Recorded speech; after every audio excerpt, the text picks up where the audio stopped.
우리 기독교 신앙과 잘 연결시키기는 어렵지만 선무당이 사람을 잡는다, 그런 말이 있죠. 제대로 알지 못하는 그러한 사람이 사람을 죽이는 그러한 일이 발생하는 거예요.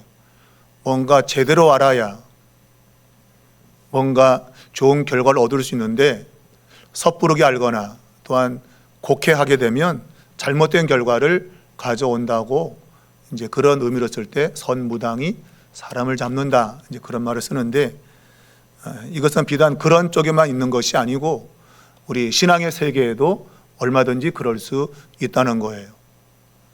우리가 하나님의 말씀을 제대로 이해하지 못하면 내가 이해하는 방식으로, 잘못된 방식으로 신앙생활을 할 때가 있고, 그러다 보면 결과적으로 주의 몸된 교회가 망가지는 그러한 일이 있을 수 있다고 하는 거예요. 그러므로 제대로 아는 것은 너무나도 신앙생활에 있어서 중요하다. 우리가 덮어놓고 믿어라 그러는데 덮어놓고 믿으면 안 되고 펴서 믿어야 되죠. 맨날 덮어놓고 믿으니까 아는 게 없다. 아는 게 좀 열고 믿어야 된다. 고린도 교회는 많은 은혜를 입은 그러한 교회인데, 이 교회에는 여러 가지 부류의 사람들이 있었습니다.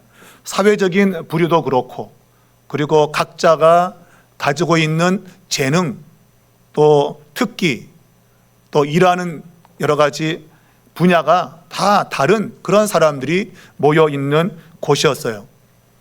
그러므로 성격도 다 다르고 같은 사람이 하나도 없단 말이에요.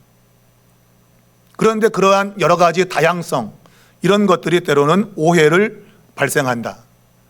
나는 이렇게 하는데 저 사람은 왜 못할까? 그리고 저 사람은 가지고 있는데 왜 나는 가지고 있지 않은가? 뭐 이런 것 때문에 오해가 발생을 하게 됩니다. 자, 이 고린도 교회는 특별히 영적인 은사로 인해서 잘못되어진 생각 때문에 다툼과 분열이 발생을 했어요. 이 영적인 은사가 하나님이 주신 그런 선물이며 또한 거기에 담겨 있는 목적이 있는데 이것을 잘못 오해한 거죠. 곧 이 영적인 은사를 가지고 상대방과 비교하면서 누가 더 영적이냐, 누가 더 영적인 사람이냐, 이런 것들을 서로 경쟁하는, 비교하는 그러한 일이 이 고린도 교회 안에 있었던 겁니다.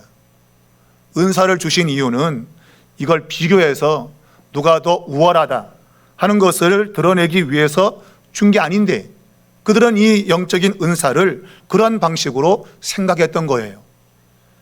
자, 이 은사의 다양성, 이런 것들을 고린도 교회 성도들은 비교한 겁니다. 누구의 은사가 더 우월한가? 그래서 그것을 가지고 하나의 어떤 영적인 등급을 매기려고 하는 이러한 일이 고린도 교회 안에 있었던 거예요. 자, 분명 이 은사는 다양합니다. 그러나 그 다양성 속에는 이 하나됨이라고 하는 하나님의 목적과 의도가 분명하게 들어있는 거예요. 다양한데 다양성 속에서의 일치, 이것이 바로 하나님이 이 은사를 주신 목적이었다라는 겁니다. 이것은 지금도 여전히 교회 안에 유효합니다. 교회는 하나됨을 추구해야 되는 그러한 공동체임을 이러한 은사를 통해서 우리가 생각할 수 있다고 하는 거예요. 자, 그렇다면 이 고린도 교회 교인들이 생각했던 영적이라고 하는 거, 영적인 사람, 도대체 그런 사람은 어떤 사람을 가리키는가? 더 영적이다 할 때 영적인 게 도대체 뭔가 하는 그러한 올바른 생각을 우리가 본문 안에서 깨달아야 된다고 하는 겁니다. 자, 영적인 것을 분별하는 최고의 기준을 오늘 사도 바울은 이야기를 하고 있습니다. 일반적으로 사람이 보통 영적이라고 하면 가장 먼저 떠오르는 것은 신비한 체험이 있는가, 이런 것을 가지고 영적이다라고 생각을 하려고 한다고 하는 거예요. 그러니까 어떤 사람이 경험했던 신비한 체험이나 아니면 감정적인 여러 가지 어떤 감정적인 동요, 느낌, 이런 것들이 있는가 없는가. 그래서 그런 것이 있으면 너 신령한데, 영적인데, 이러한 판단을 하게 된다고 하는 거예요. 근데 바울은 이 영적인 것을 그러한 신비적인 체험이나 아니면 감정적 경험, 이런 것으로 말하고 있지 않아요. 그런 것이 있다고 해서 그것이 더 영적이거나 그것이 우월하거나 그렇지 않다는 거예요. 자, 바울은 오늘 고린도 교회 교인들이 예수를 믿기 이전의 모습을 이야기하고 있습니다. 2절을 보면 이 고린도 교인들은 예수 믿기 이전에 말 못하던 우상에게로 끌려다녔던 삶이었다라고 말하고 있어요. 이게 무슨 말인가? 말 못하던 우상에게 끌려다녔다. 우상은 말을 못하지요. 뭔가를 만들어 두었지만 그것이 말하는 게 아니에요.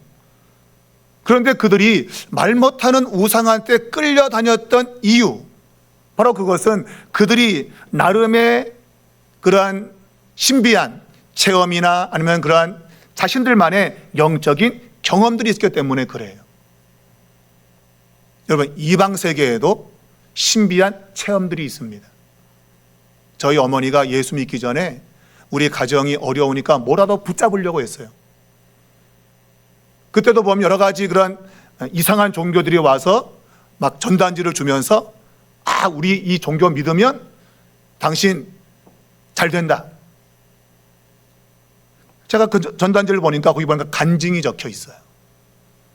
여러분, 이단 종파에도 간증이 있습니다.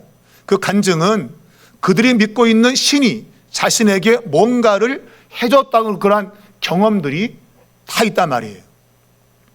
나름의 체험도 있고 여러 가지 어떤 그들만의 영적인 경험들이 있는 겁니다. 고린도 교회 교인들이 예수 믿기 전에도 그런 것이 있었다는 거예요. 이방 종교에도 그들만의 독특한 신비한 체험이 있었고 또 감정적인 영적인 경험들이 있었다고 하는 것을 말하고 있어요. 그러니까 그런 것에 끌려가지고 자기가 의지적으로 행동하지 못하고 그런 것에 끌려다녔던 바로 그것이 예수 믿기 이전의 모습이었다고 하는 거예요. 근데 이제는 그러한 신비한 체험이나 아니면 영적인 경험에 의해서 끌려다니는 것이 아니다, 그 얘기예요. 예수 믿는 삶은 진리에 의해서 움직이는 것이지 신비한 영적인 체험이나 아니면 자기가 느꼈던 감정적인 것, 그런 거에 끌려다니는 게 아니라고 하는 거예요. 그래서 말 못하는 우상이라고 말하는 겁니다. 그러면 예수 믿는 신앙은 뭐예요? 말하는 신앙인 것이죠. 말씀하시는 신앙이라 그 얘기예요. 그러니까 우상이나 기타 이방 종교는 말씀이 없단 말이에요. 그냥 신비한 것들, 체험적인 것들, 미신적인 것들, 그런 것 가지고 사람들을 끌고 간다 이거예요. 그러나 기독교는 그러한 종교가 아니다. 물론 기독교에도 신비한 체험이 있고 또한 영적이고 감정적인 그런 경험들이 있지만 그것이 진리는 아니다는 거예요. 진리는 곧 하나님의 말씀인 것이죠. 하나님의 말씀이 영적인 것을 분별하는 최고의 기준이 되는 겁니다. 그러니까 말씀이 아니면 아무리 신비한 경험을 해도 그것은 진리가 될 수 없다는 거예요. 그래서 이방에 살던 그때 말 못하는 우상에게 끌려다녔다. 무엇으로? 신비한 체험이나 아니면 감정적인 경험들, 그런 것에 의해서 그냥 여기에 뭐가 있나 보다라고 끌려다녔다고 표현을 하고 있는 거예요. 그런데 그러한 옛날 예수 믿기 전에 그러한 모습들이 여전히 교회에 들어와서도 그런 것에 지배를 받으려고 하고 있다는 겁니다. 그때와 마찬가지로 지금도 그런 신비한 체험이나 감정적인 흥분을 아주 초자연적인 그러한 현상에 매여서 마치 그것이 진리인 것처럼 쫓아다니는 그러한 모습을 고린도 교회 교인들이 보이고 있다는 거예요. 그러니까 이방 시대와 지금 진리를 믿는 이 신앙의 시대가 전혀 다른 것이 없다 이거예요. 이방과 우리 기독교는 극명한 차이점이 있는 거죠. 우리는 진리의 말씀이 있어요. 그러나 이방 종교는 그런 것이 아니라 미신적이고 그저 감정적이고 체험적인, 그래서 기준이 없는 각자 저가끔 자기가 느낀 것, 그것이 기준이 되어서 살아간다 이거예요. 그래서 내가 경험한 이것이 잣대가 되어서 다른 사람이 그걸 안 하면 에이 너 틀렸어 이렇게 말하는, 그것이 이방에 있었던 삶의 모습이었는데 교회에 들어와서도 여전히 그런 모습을 가지고 있다는 거예요. 자기가 경험한 영적인 은사와 다른 사람을 비교해서 내가 받은 것이 잣대가 되어지고 이것과 다르면 야 네가 가진 거 잘못된 거야, 너 그것은 내 거보다 못해, 이렇게 판단하는 일들이 교회 안에 있었단 말이에요. 바울은 그런 것을 영적인 거라고 말하지 않는다. 그러니까 우리가 이 영적인 거라고 제대로 분별하기 위해서는 분별의 기준이 있어야 되는데 그 기준을 바울이 이야기하는 거예요. 그럼 그 기준이 뭐냐? 바로 그 기준은 예수 그리스도다. 예수 그리스도가 영적인 것과 영적이 아닌 것을 분별하는 유일한 기준이라고 하는 거예요. 그래서 바울은 성령으로 말하는 자는 누구든지 예수를 저주할 자라 말하지 않는다. 또 성령으로 아니하고는 누구든지 예수를 주시라 할 수 없다라고 말했어요. 그러니까 성령의 은사는 예수 그리스도와 뗄래야 뗄 수가 없다는 거예요. 그러니까 예수님이 어떤 분인가를 바르게 아는 것이 바로 이러한 영적인 것을 분별할 수 있는 기준이 된다, 그런 얘기예요. 달리 말하면 자기가 성령의 은사를 받았고 그것이 아주 신비한 영적인 참이라 할지라도 예수 그리스도가 우리에게 어떤 모습으로 나타나는지 그걸 알지 못하면 그가 경험한 것은 아무것도 아닌 거는 거예요. 단순한 자기 개인적인 주관적인 체험에 불과한 것이지 그것이 진리가 될 수 없다라고 말하는 겁니다. 자, 성령을 통해서 예수님을 주라고 고백하는 것, 여러분과 저는 지금 성령을 통해서 예수님이 나의 구주임을 고백하고 있습니다. 성령을 통하지 않고는 예수님을 주님이라고 부를 수 없는 거예요. 우리가 지금 예배 전에도 주여라고 불렀잖아요. 그것은 성령을 통하지 않고서는 불가능한 사건인 거예요. 자, 이러한 고백, 예수님이 주님이다라는 이러한 고백은 단순한 입으로 하는 고백이 아니라고 바울이 말하고 있어요. 이러한 고백은 그의 삶 전체, 마음과 의지가 예수님이 나의 주인됨을 전적으로 고백하며 복종하는 그러한 모습을 가리킨다, 그 얘기입니다. 여러분, 예수님께서 내가 가면 성령이 오실 텐데, 요한복음에서 말씀하셨죠. 내가 가면 또 다른 보혜사를 보내실 거다. 바로 그분이 성령이시죠. 자, 이 성령이 오시면 그가 나를 드러낼 것이라고 했어요. 성령님이 하시는 역사는 예수님을 증거하는 겁니다. 성령님을 통해서 예수님이 드러나야 되는 거예요. 그렇다면 성령의 은사, 성령이 주시는 그런 은사 역시도 예수님을 드러내는 것이 되어야 된다라는 것이 바울의 논지입니다. 그러니까 성령의 은사를 통해서 예수님이 보여지지 않으면 그것은 자신의 개인적인 그냥 느낌이나 체험이지 성령이 주신 은사는 아니다, 그 얘기예요. 여러분, 이걸 잘 이해해야 됩니다. 결국 성령은 예수님을 높이시는 분이고 예수님의 주 되심을 드러내면서 예수님을 증거하는 분이에요. 그분이 교회의 성도들에게 은사를 주신다. 성령의 은사를 주시게 되는데 결국 이것은 예수님을 드러내는 것이 되어야 된다 이거예요. 그렇다면 예수님은 어떤 분이셨는가? 우리가 잘 알듯이 예수님은 사랑과 섬김의 모습을 보이신 분이죠. 예수님이 이 땅에 오신 이유는 섬김을 받으려고 오신 것이 아니라고 했어요. 예수님이 오신 이유는 섬기려 하고 자기의 목숨을 다른 사람의 대속물로 주시려고 오셨다 그랬어요. 그렇다면 성령이 주시는 그 은사 역시도 동일하게 예수님의 그러한 모습을 드러내야 되는 거예요. 그게 없다면 단순히 그것은 자기만이 그냥 경험한 하나의 체험에 불과한 겁니다. 진리와 동떨어진 자신의 감정적인 경험, 그런 것밖에 되지 않는다고 말하고 있는 거예요. 그러므로 우리는 예수님이 나의 주님 되심을 더 진지하게 고백하는 것이 필요해요. 그런 고백이 된다면 내가 받은 성령의 은사는 바로 예수님의 주 되심을 드러내는 그러한 결과로 이어지게 되는 거예요. 만일 예수님이 나의 주님이 된다고 우리가 말하지 않는다면 내가 행하는 모든 일들, 교회에서 봉사하거나 섬기는 모든 일들은 궁극적으로 자신을 위한 것이 되는 거예요. 주님을 위한 것이 아니라 자기를 드러내고 싶고 자기가 높아지고 싶어하는, 어찌 보면 나쁘게 말하면 교만이 작동한다, 그 얘기예요. 여러분, 예수님이 여러분의 주 되심을 날마다 고백하시기 바랍니다. 예수님이 나의 주님됨을 고백하게 될 때 하나님이 성령을 통해서 주시는 그러한 은사가 여러분에게 바르게 작동하는 겁니다. 바로 그 은사는 사랑과 섬김의 모습으로 나타나게 되어 있는 거예요. 자, 오늘 바울은 이 은사가 다양하다라고 하는 것을 이야기하면서, 그러나 궁극적으로 그 다양성 뒤에는 한 분 하나님이 계시다라고 말하면서 일치, 하나됨의 논지를 이야기하고 있습니다. 자, 은사는 다양합니다.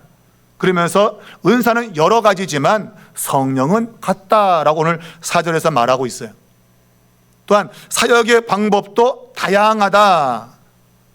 그러면서 사역은 여러 가지지만 주는 같다. 주님은 같다고 했고 5절에도 그랬죠. 그 다음에 역사는 능력과 결과도 다양하다. 그러니까 능력도 여러 가지지만 모든 사람 가운데서 역사하시는 하나님은 동일하다.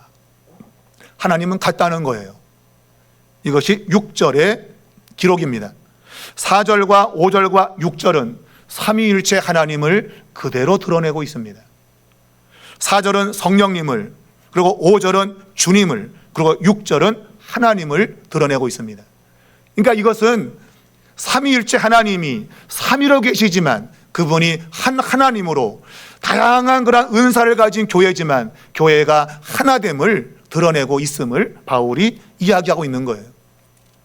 그러니까 이러한 성령의 은사는 독단적으로 성령이 하는 게 아니고 성부, 성자, 성령, 삼위일체 하나님의 신비로운 사역임을 이야기합니다. 그 이야기를 해야 될 이유는 삼위의 하나님이 일체로 계시다고 하는 거예요. 그러니까 은사가 여러 가지입니다.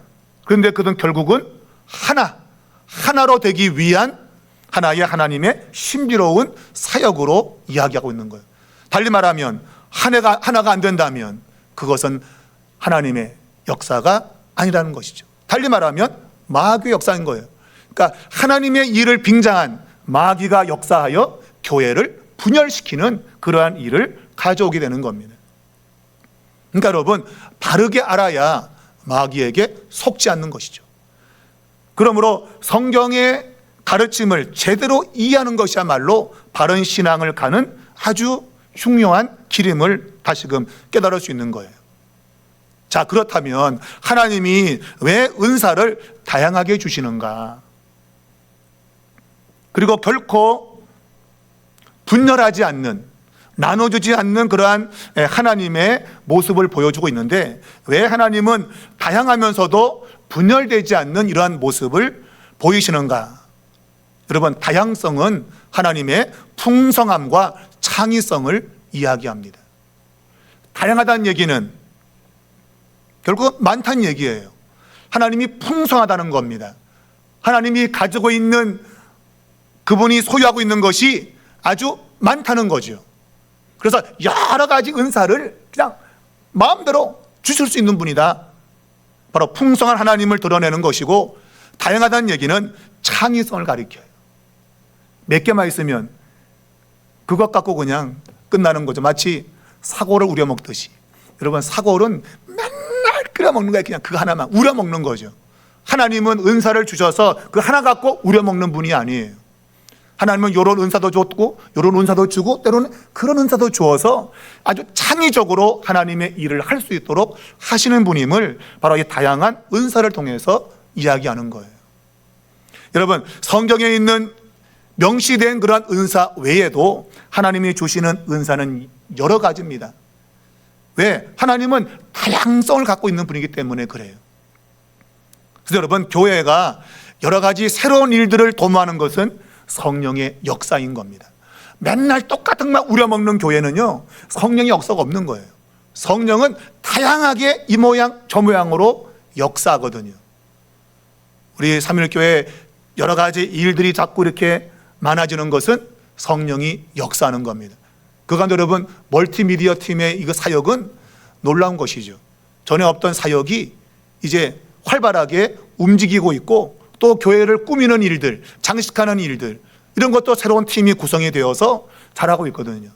이제 여러분, 새로 오신 분들을 잘 섬길 수 있는 아마 새가족도 이제 아마 활발하게 운영이 될 겁니다. 하나님이 여러 가지 다양한 방법으로 창의적으로 몸된 교회를 섬기도록 다양한 은사를 하나님이 주시는 겁니다. 그러면 각자는 하나님이 내게 주신 재능, 은사가 무엇일까? 그것을 여러분 생각해 봐야 되는 거죠. 나는 어떤 재주가 있는가? 그래서 그 재주를 하나님을 위해서 내가 쓸 수 있다면 바로 그것은 성령의 역사인 겁니다. 에이, 이것 갖고 뭐 되겠어? 그게 아니고, 나만 할 수 있는 것이 있다고 한다면 그것이 무엇든 간에 상관이 없어요. 그걸 교회를 위해서 내가 쓸 수 있다면 바로 성령이 역사하는 거다. 뭐 신비한 것 여러분 보여주지 않아도 바로 그 자체가 성령의 역사라고 하는 것을 바울이 이야기를 하고 있는 거예요. 하나님은 한 몸인 교회를 다양한 필요를 채우기 위해서 지혜로운 그러한 방법으로 은사를 다양하게 주신다라고 하는 것이 바울의 논지입니다. 그러면 여러분, 교회에서 아이 뭐 저런 걸 해? 그러면 안 돼요. 여러분, 와 그런 것도 있었어? 이래야지. 아이 그게 뭐야? 뭐긴 뭐예요? 성령의 은사죠. 여러분, 이거 중요한 겁니다. 여러분, 우리는 전에 없던 거 하면 그게 뭐야 그러는데, 여러분 그게 성령이 새롭게 교회를 움직이기 위한 하나의 방식인 거예요. 그래서 우리가 마음의 문을 열고, 와, 야 너 그거 아주 신박한데? 한번 해봐. 그러면 그것 때문에 교회는 역동적으로 움직이는 거예요. 우리가 볼 때는 안 될 것 같지만 성령님은 그러한 방식으로 어떤 새로운 사람을 통해서 일하신단 말이에요. 그럼 그럴 때 우리의 마음이 열려 있어야지. 니까지 뭘 해? 이렇게 되면 곤란한 거예요. 곤란한 겁니다. 여러분 작은 걸 뭘 하려고 할 때 어우 멋있어, 한번 해봐, 도와줄게, 이래 돼야지. 그런 걸 뭘 일이라고 그러면 안 된다. 여러분 되는 집구석은 격려해주고 여러분 함께하는 것에 있는 거예요. 여러분, 우리 삼일교회가 잘 되는 집구석 되기 바랍니다. 서로 격려해주고 서로 힘을 불어넣어주는, 그래야지 하지 못하게 하고 아이 그거 안 돼, 아이 이러면 안 돼요. 여러분 자꾸 그가 할 수 있도록 격려하고 때로 못하면 위로해주고 용기를 주는 그런 교회가 되면 하나된 교회로 하나님이 크게 쓰실 줄로 믿습니다. 자, 은사를 주신 목적을 오늘 바울은 분명하게 밝히고 있습니다. 바로 7절과 11절에서 밝히고 있어요.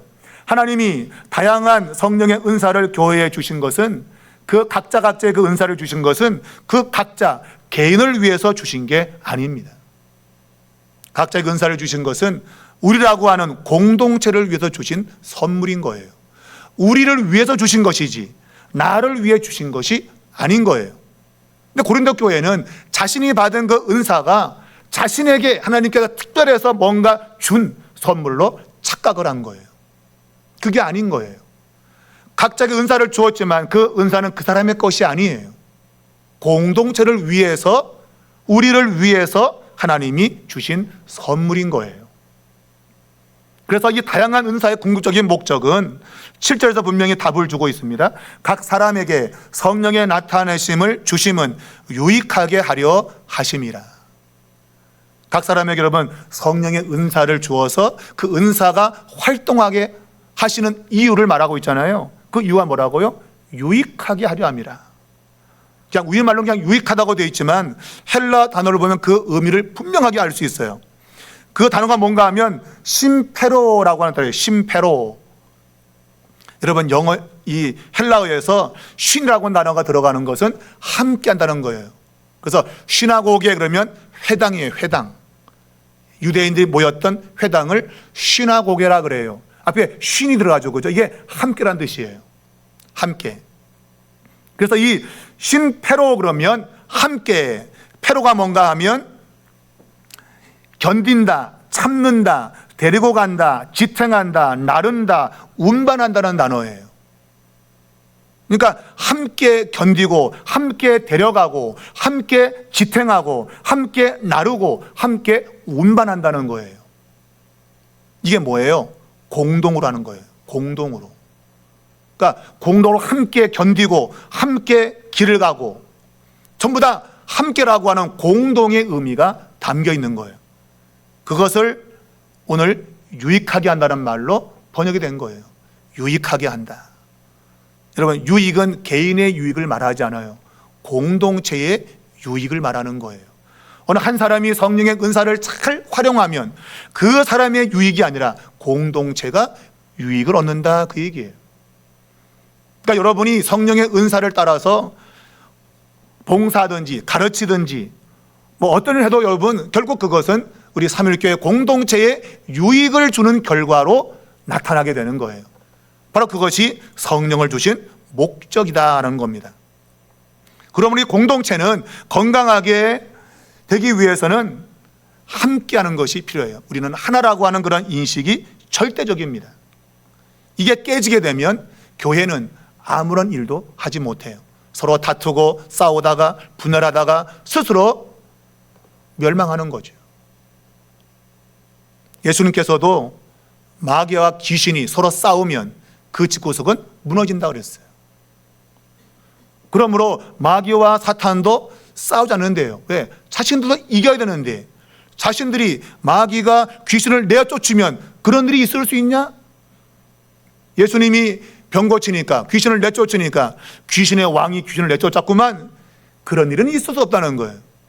귀신도 IQ가 있는데 귀신같지 않은데 자기들끼리 싸우면 어떻게 귀신 나라가 세워지겠냐 말이에요. 귀신들도 안 싸운단 말이에요. 귀신들도. 근데 여러분, 하나님의 백성이 다투고 싸울 수 있습니까? 불가능하죠. 여러분, 싸울 수 없는 거예요. 마귀도 안 싸우는데 지네끼리. 근데 하나님의 사람들이 싸울 수 있는가? 없는 거예요. 성령이 정말 우리에게 진실로 임한다면 그 공동체는 더 하나 되게 된다 이거예요. 분열할 수 없다 이거예요. 그래서 그 은사를 선물로 받았기에 기꺼이 기쁜 마음으로 섬김의 삶을 살게 되는 겁니다.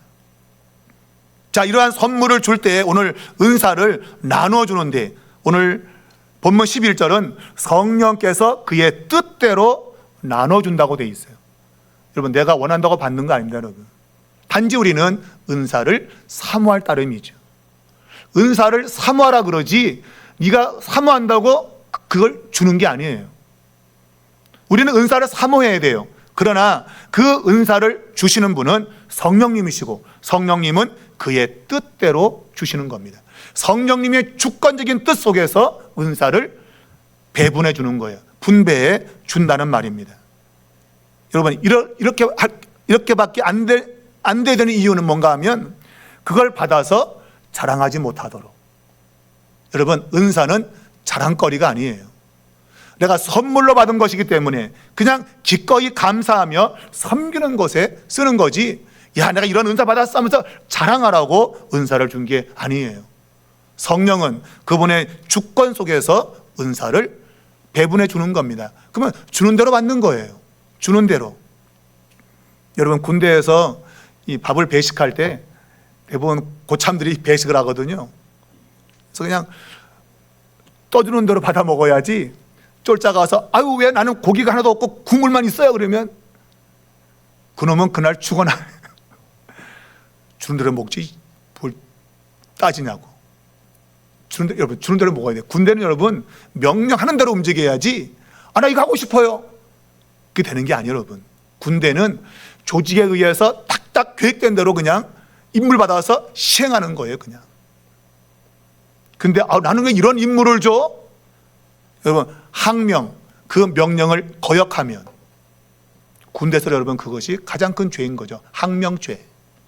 여러분, 성령께서 우리에게 은사를 주시는데 그것은 우리의 원함 따라 주는 게 아니에요.